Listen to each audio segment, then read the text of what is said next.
बोलिए वृंदावन बिहारी लाल की जय। सभी लोग नाच रहे हैं, गा रहे हैं, बधाई दे रहे हैं। अब महाराज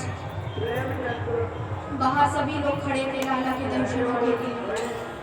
नंद बाबा भीतर जाके नंद बाबा कहते देखो यशोदा, बालक हमें हुआ है लेकिन प्रसन्नता पूरे ब्रज में है।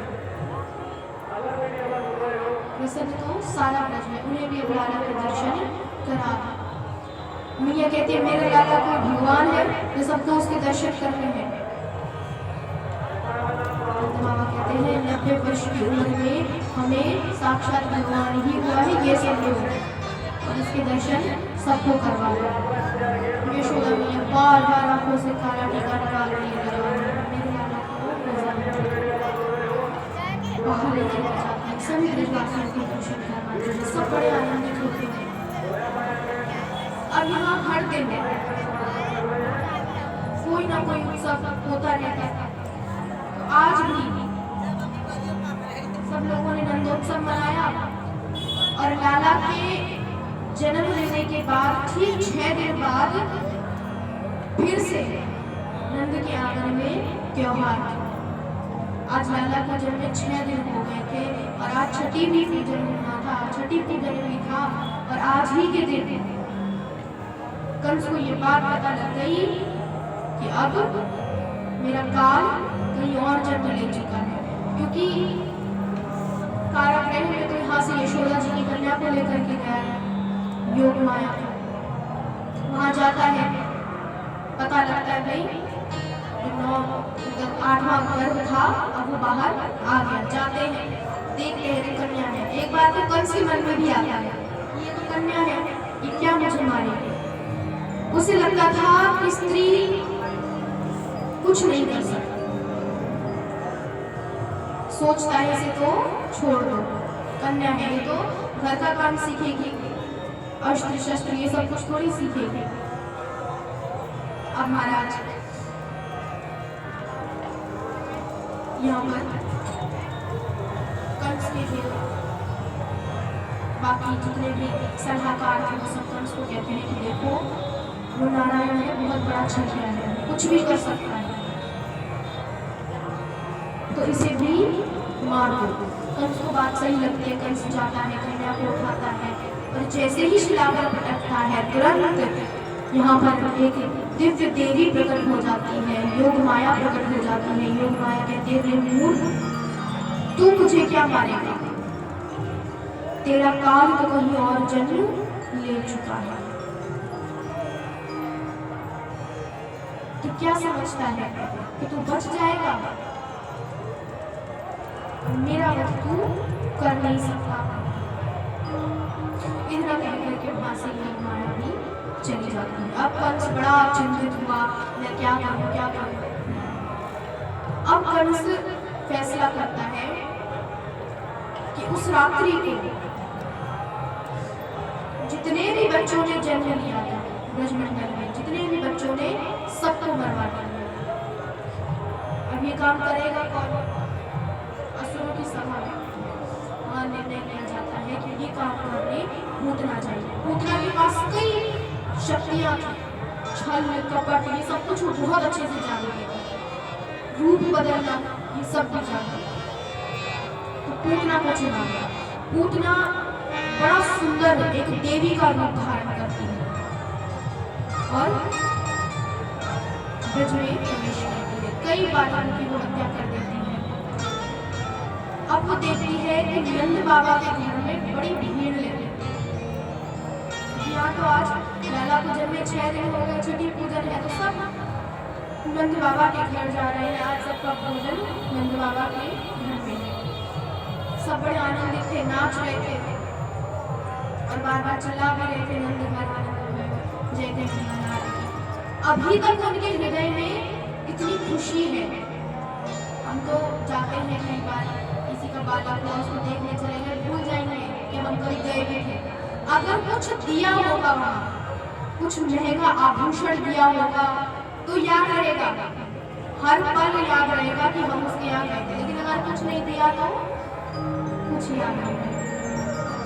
और यहाँ गोपियों ने कुछ भी नहीं दिया था, तब भी सब बड़ी प्रसन्न है, सब खुश हैं। और आज भी यशोदा से कहते हैं बधाई दे। जिन जिन गोपियों ने बधाई नहीं दी थी, कह रही है बधाई दे माँ, बधाई दे। लाला हुआ है, बधाई तो देनी पड़ेगी। तो अब मैया किसी को गहने दे रही है, किसी को गले का हार दे रही है, किसी को कंगन दे रही है। एक गोपी दौड़ती दौड़ती नाचती हुई बड़े प्रेम से जा रही थी, तो दूसरी गोपी ने पूछा इतनी खुश क्यों है? बोले यशोदा मैया ने बधाई में मुझे हार दिया।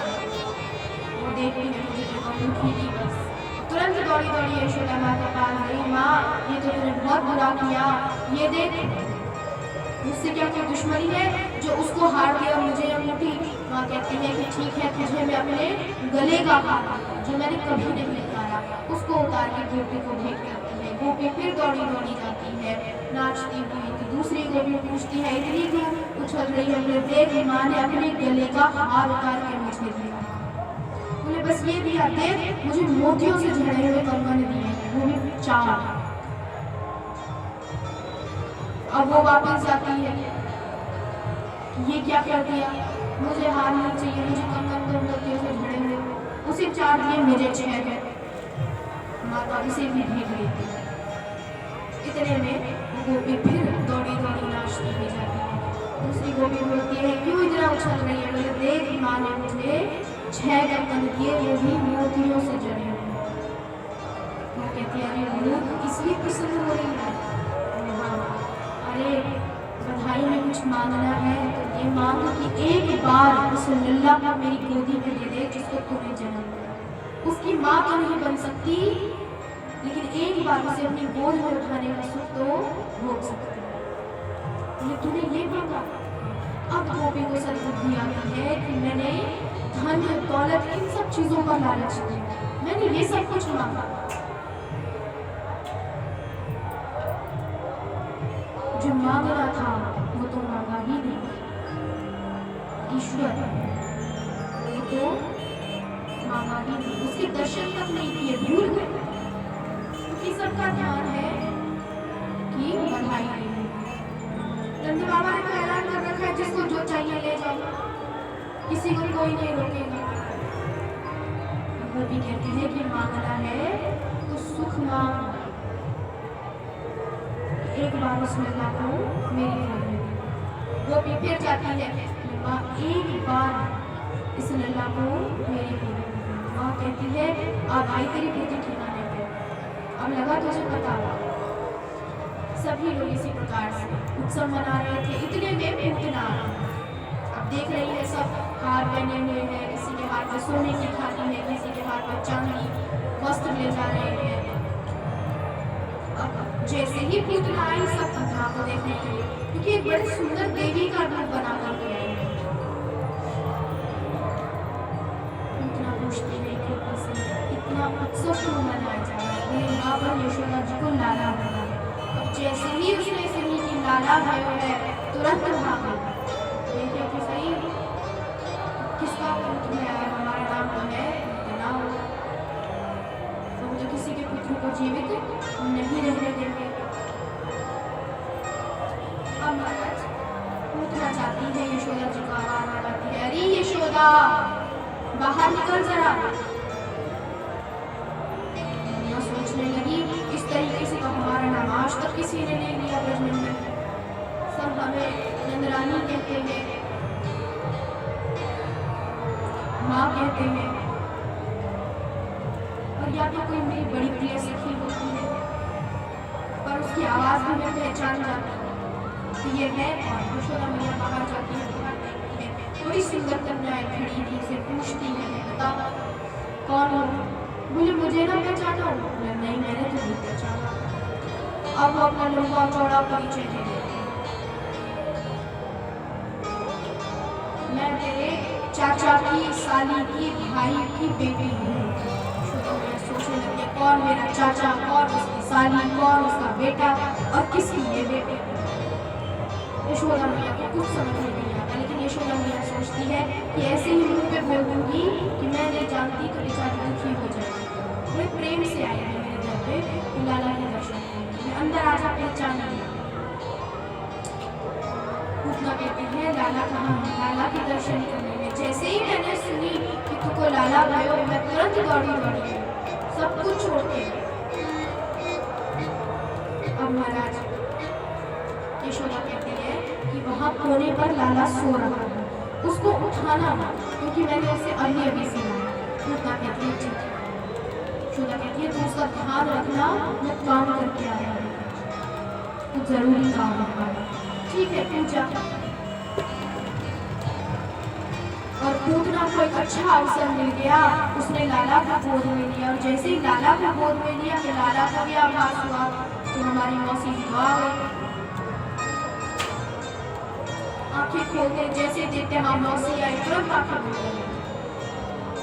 भगवान की आंखें बंद करने का कई राज, कई कारण ऐसे बताए जाते हैं। कई लोगों को ये कहना है कि भगवान ने अपनी आंखें बंद की क्योंकि वो देखना चाह रहे थे कि इसने ऐसा क्या कर्म किया है। इस जन्म में तो इसने कोई सत्कर्म किया नहीं, तो ऐसा कौन सा इसने सत्कर्म किया कि हमें ये अपनी गोद में उठाने का सुख मिले। और भगवान देख रहे हैं ये राजा बलि की महत्व। जैसे ही रावण भगवान बलि के यज्ञ में आए तो उसकी बहन के मन में ये लालसा जागी कि काश मेरा भी ऐसे ही कोई पुत्र होता और मैं उसको दूध पिला सकती। लेकिन जैसे ही वामन भगवान का छल देखती है तो मन में फिर विचार आता है कि यदि मेरा ऐसा पुत्र होता, ऐसा छलिया पुत्र होता तो मैं उसे दूध में जहर मिला के उसको मार देता। और भगवान ने उसकी दोनों इच्छाएं पूरी की, दूध भी पिलाया और विष भी। पूतना अपना स्तन भगवान के मुंह में रखती है जिसमें कालकूट नामक विष उसने मिला रखा है। भगवान स्तनपान करते हैं, आंखें बंद करते हैं, शंकर भगवान का ध्यान करते हैं कि हम तो व्रत में आए थे कि दूध लाकर मिश्री खाएंगे तो आते सबसे पहले जहर पिला रही है, जहर हम नहीं पिएंगे, इसको संभालना आपका काम है। शंकर भगवान आते हैं, शंकर भगवान विष पीते हैं और भगवान दूध पीते पीते पूतना के प्राण भी पी लेते हैं। पूतना दौड़ने लगी, मुझे छोड़ दे दुष्ट बालक छोड़ दे। लेकिन पीड़ा होती है और अपने असली रूप में आता है। दौड़ती दौड़ती पूतना वन में जाती है और जैसे ही पूतना नीचे गिरती है बड़ी जोर की आवाज आती है।